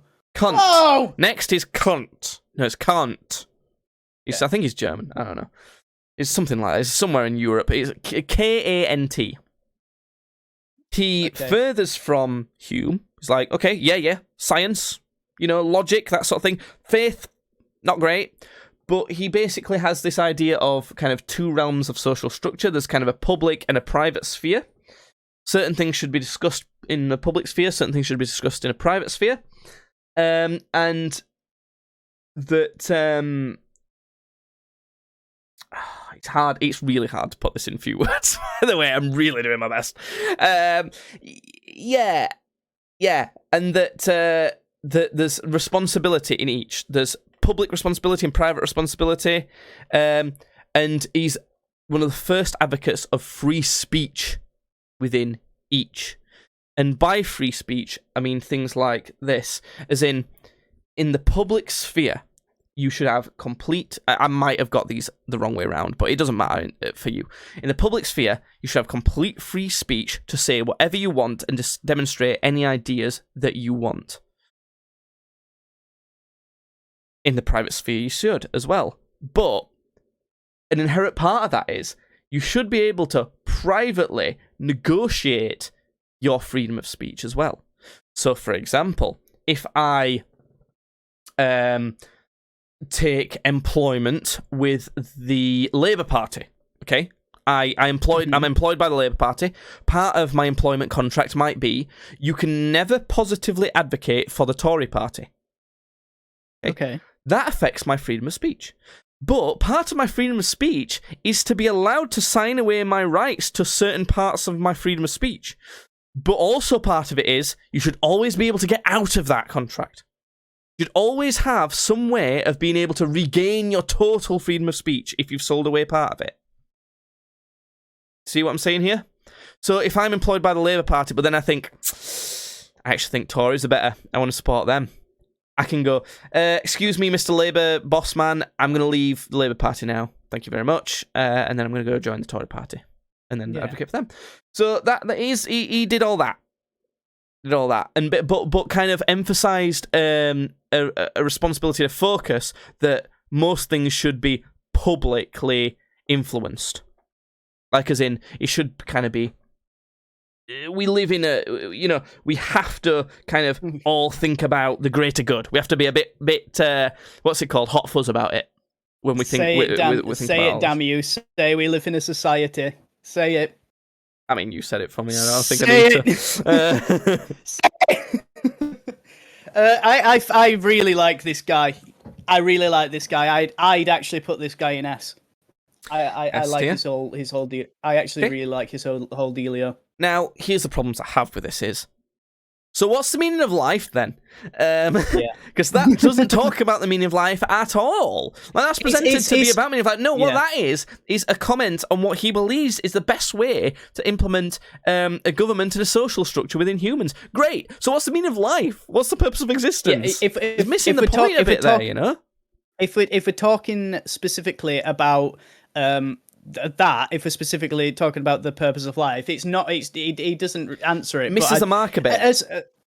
But it's like as a philosophy, and it's like as an idea. I really like it. I really. What it's like is you're doing bow and arrow, right? You're doing archery is the word.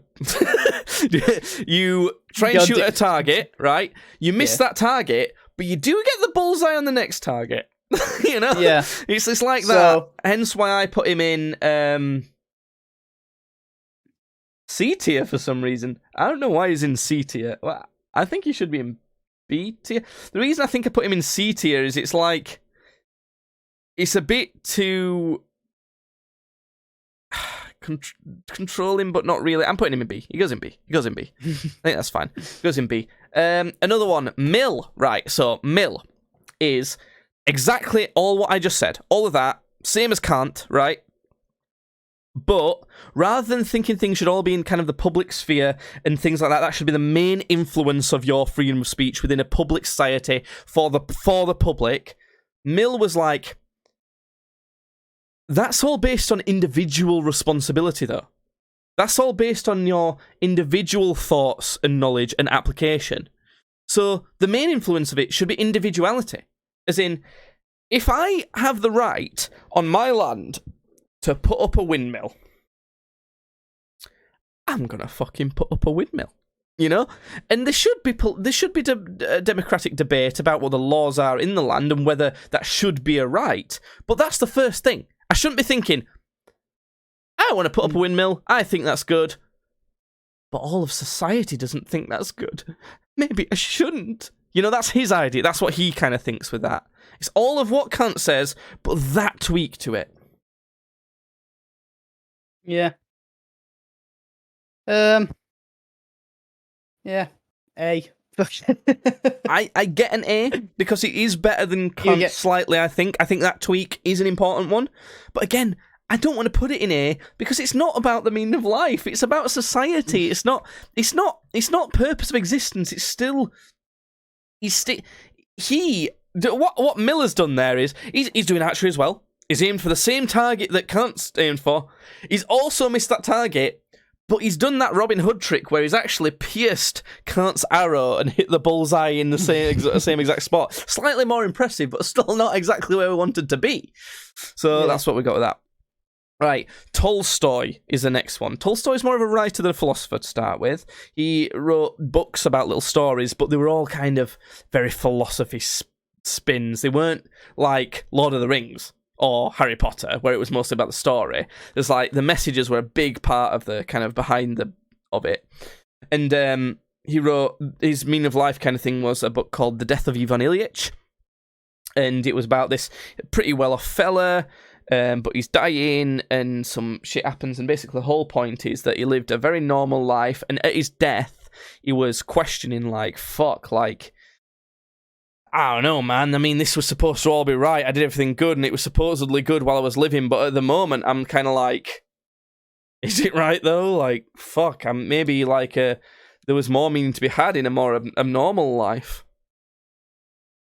So that's kind of question. It's basically being like this normality and modernity that kind of influences all to act the same and live the same sorts of lives. When you're about to die, you kind of all realize, fuck, maybe not then. Maybe I should have kind of tried to be a bit more extraordinary, be a bit more kind of helpful and done some potentially more meaningful things than typically modern society deems as ordinary and right. Mm. What do you think of that then? So he's saying what society deems as right, isn't it?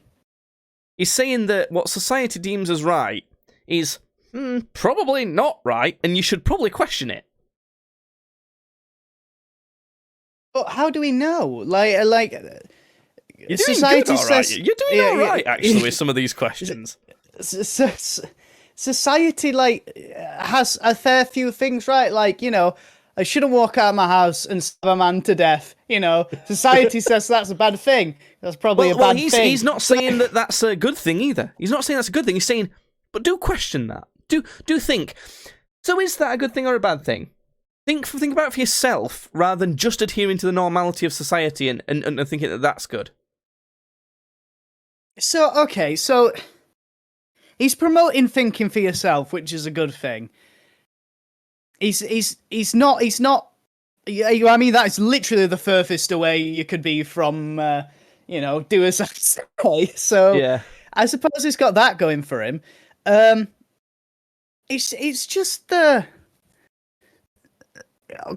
I suppose I don't know. I also feel like he's sort of just saying, we're sort of saying to him, what do you think the meaning of life is? And he kind of sounds like he's saying, well, not what you what do fuckers you are doing. think?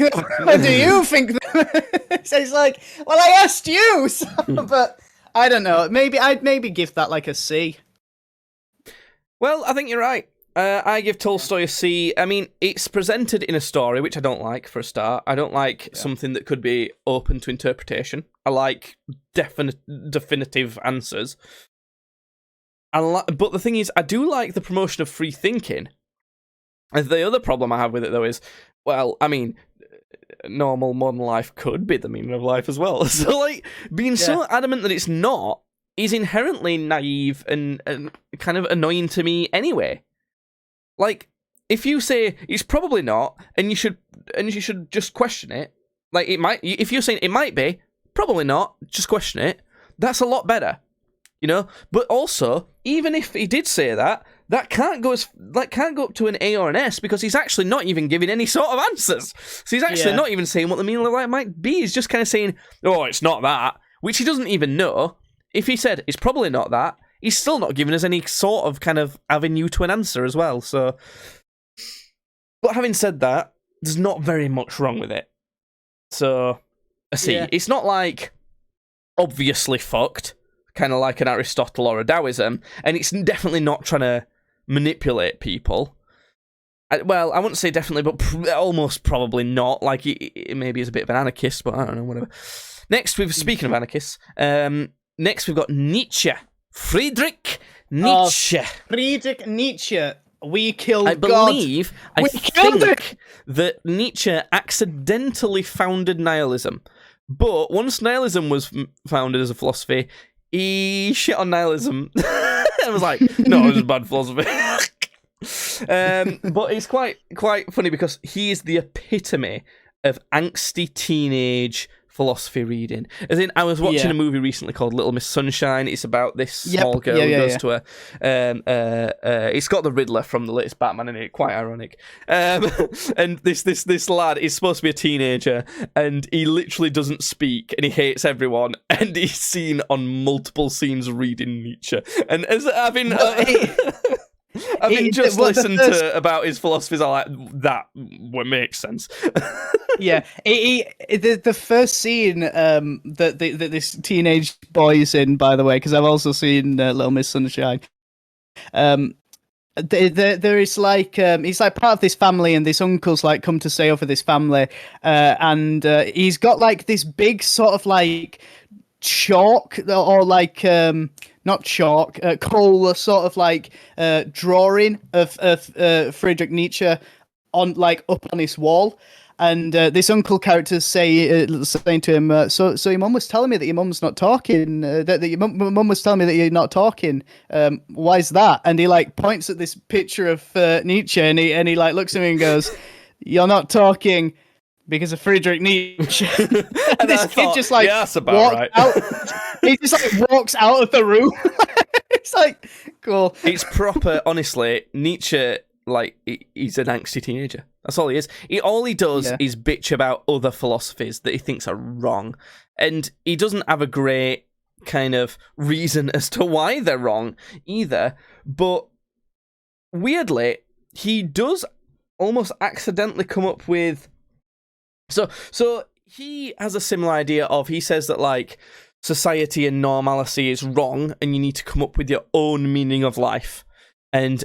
But the thing is, though, if you come up with your own meaning of life, but that's any way similar to someone else's, if it's influenced by someone else's or anything like that, then not only are you wrong, you're a fucking degenerate, you deserve to fucking die, and I fucking hate you, and you're awful. And I swear to God, honestly, he doesn't say, that's not a good avenue. He's like, you are actually abhorrent, and you're fucking, like, he hates him. It's like, oh shit, okay, calm down. And all sorts of other things. Yeah, so he's just angry at everyone. He's just an angry little fella. He's got a cool stash, though, so I'll D. He's not in F because he's got a cool stash. Yeah, I would have put him in D as well, because he's not trying to manipulate people, is he? He's like just angry at everyone. But the thing is, he's ended up in C for me, Judd. Surprise change, because he has accidentally sparked my second best theory on the meaning of life. Now, he didn't say it or advocate for it, but it made me think of it, which, bumps it up a little bit. Some kind of thought demonstration that I refer to when I'm trying to explain certain philosophical concepts, is if someone says, well, we don't know anything for certain, everything's just theories, really. Am I right? Gravity, for example. We don't know that gravity is real. It's just a very solid theory. It's not 100% sure. So, a lot of philosophical concepts you have to base on what you are 100% certain on. Now, are we 100% certain that time will completely pass? No, that's why it is still a theory. So, what is 100% certain then? Well, I can present you with something. Here's something that's certain. In a system where 1 + 1 = 2, we can say that 1 + 1 does equal 2. See what I'm saying? So if I just said 1 + 1 = 2, you could go, nah, equals 5. And I can't say you're wrong. But if I predefine the system and say, in this system, 1 + 1 does equal 2, you can't say it doesn't. You would definitively be wrong. In that system, 1 + 1 does equal 2. Okay?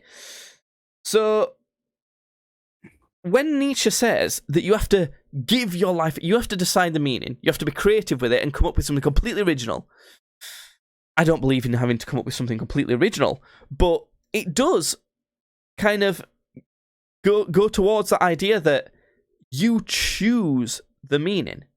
You define the meaning in the same way that we defined 1 + 1 as equal in 2. And then we made that statement true because of the definition. If we defined what the meaning of our life was, if I define the meaning of my life to spin this fidget spinner I'm holding right now, then in that system, the meaning of my life is to spin this fidget spinner. What do you think of that? Cool. I don't like that. Yeah, I don't massively like it either. It's better than a lot of the theories that other previous philosophers have got on this tier list, but I've got some bits that, like, I can see they might go down an avenue of disproving that is a thing. It's not as good as my time theory for the meaning of life, but it's my second best theory, although probably kind of flawed. That's where that is. Next, Gandhi. Gandhi is the next philosopher. You know Gandhi, probably the most famous one so far. Maybe the Buddha's more famous than Gandhi, but Gandhi's next. And he was a massive fan of Mill, who was the one that was like, we live in a society, am I right? No. He was the one that was like, we've got personal influence. You remember what I said about Mill, right? Right, please? Which one was he? He was the one that was like, freedom of speech, yes. Public domain and private domain, yes. But private domain is kind of a bit more important, and we are a private people, and we have to kind of like That he hit a mark, but not the mark. Yeah, but he hit the mark better than the last guy who hit a mark, but not the mark. Yeah. That one. So Gandhi likes that guy. He's Scottish, by the way, Mel, I think. I think he's the only British philosopher on here. Gandhi liked that guy. He spent a lot of time in England and observed those philosophies and decided that England's a cunt because of it, because they don't adhere to any of those British values. And he was right. I think he's probably still right at this point. So he takes a very similar view to that, but advocates what he doesn't believe is fanciful, but I think is a fanciful view of things, of kind of disregarding modernity a bit, only embracing kind of helping people and creating a system that kind of is very much, I don't know if he means it's limited but it's very for the people. It's like he thinks that modernity in general should be dismantled because it's so like detrimental to people in general. Like it's always detrimental, kind of thinks it should be dismantled a bit, and we should just kind of focus on helping people and, you know, kind of just being kind and loving your brother and accepting that and sucking off your brother and things like that. And what? Who said that one? No, it's a joke. That one's a joke. Yeah. So he kind of disrespects modernity in a way because it thinks it detriments people in general. It does. In total, I do think he's right. I mean, how much do I complain about things in life in general? How much society's set up and all that? That's what he's on about with that. And he thinks that the meaning is being kind and feeling the nice warmth of being kind and that. But the thing is, that's his meaning, and he says it's his meaning. And also, he's on about a political structure and not the meaning of life. He's saying the meaning of the political structure to help people. And he's, fuck it, I'm not asking you. He's C tier. It's like, it's decent, it's alright philosophy on political stances. It's not even the best philosophy. It's pretty decent on political stances, but it's political stances. It's not the meaning of life, you know? Do you agree? What do you think of that? You can't be angry at a guy just saying, hey, yo, be cool, chill, fucking, like, you can't be angry at it. Yeah, but at the I mean, same it's time, like, so what's the meaning of life still? Why am I doing that? This is better for society.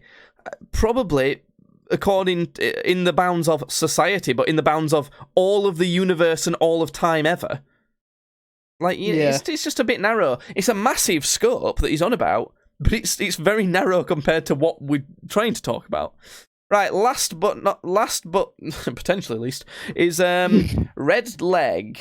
It's a Native American philosopher called Red. Red Leg's just a brand of rum. That's just a brand of rum, actually. No, Native American philosopher. That's a little joke for you, Jed. Called Lame Deer. That one's no joke. He's called Lame Deer. It's called Lame Deer.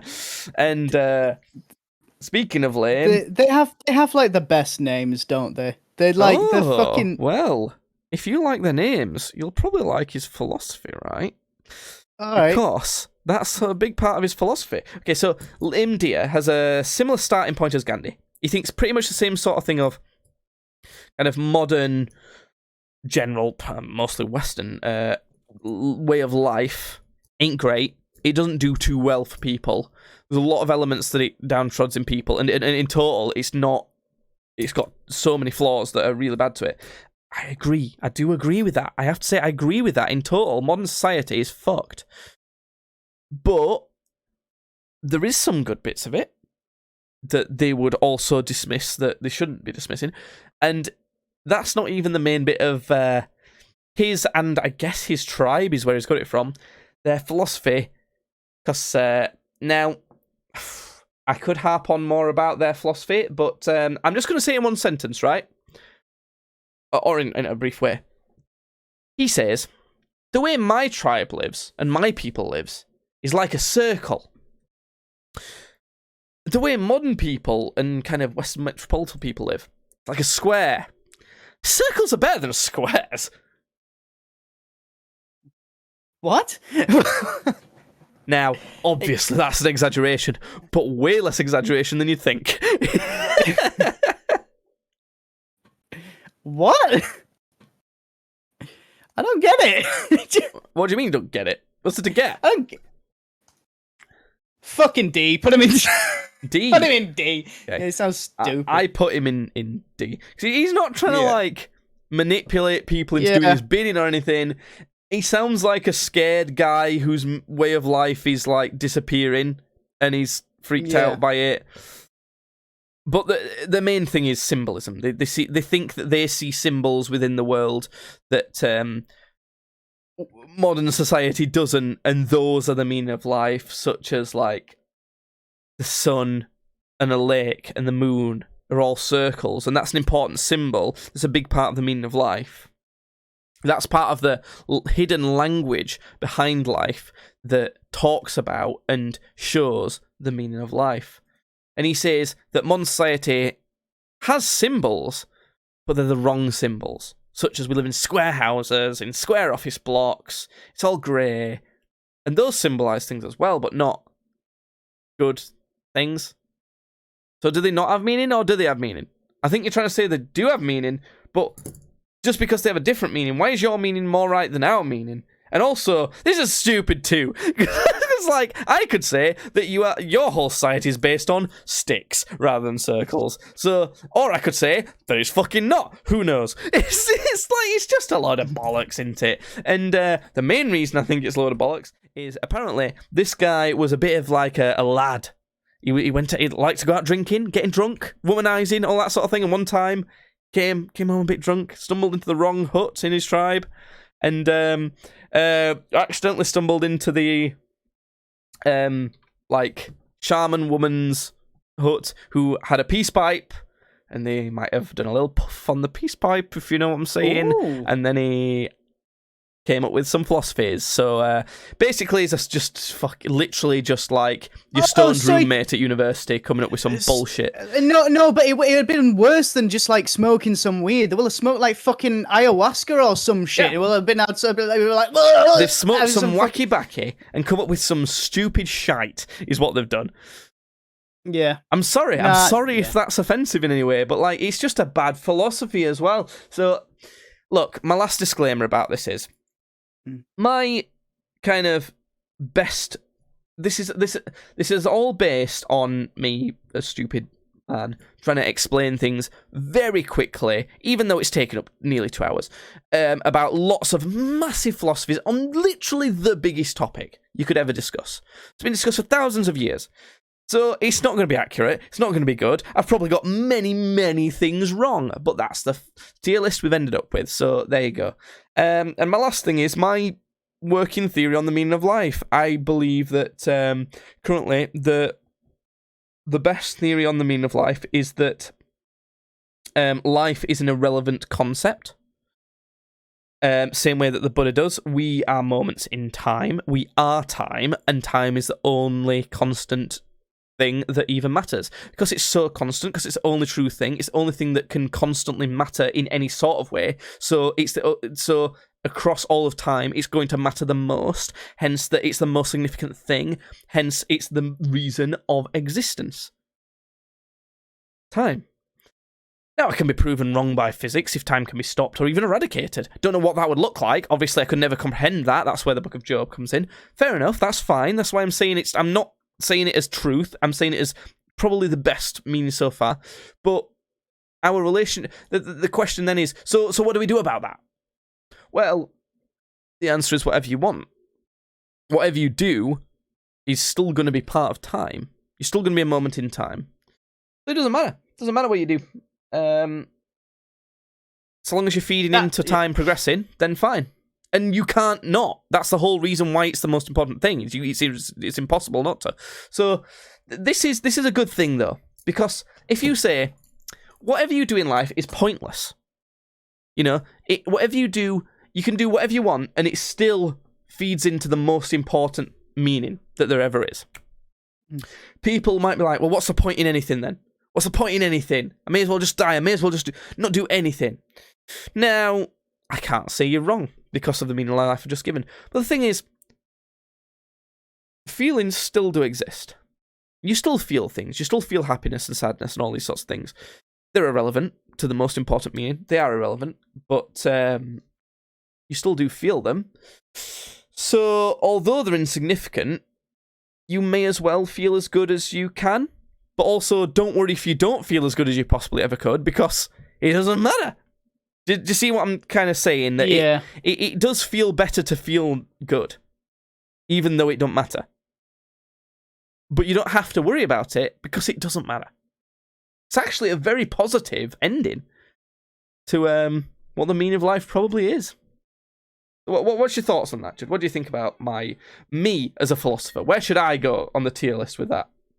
I think that was great. I think you belong right at the top.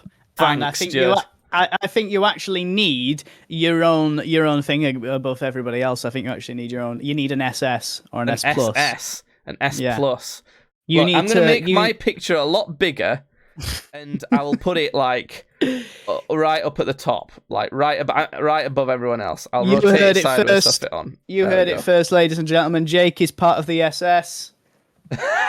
Fuck! Oh no! That's not the ending I wanted. So we've been going a long while. Is there anything else, Judd? Is there anything else you want to? I think we're good. I think we can call it there. That's that. Tweet at tweetsbadly and let me know what you think about the meaning of life and my tier list and all these philosophers if you know about them. And follow us on Twitch, subscribe on YouTube, follow on Spotify. I've got no money for booze for any more podcasts, so if you want to, donate to us, there's a link on twitch.tv/streamsbadly if you want to donate there. A donation link, that'd be pretty cool. I'd like that. Bye.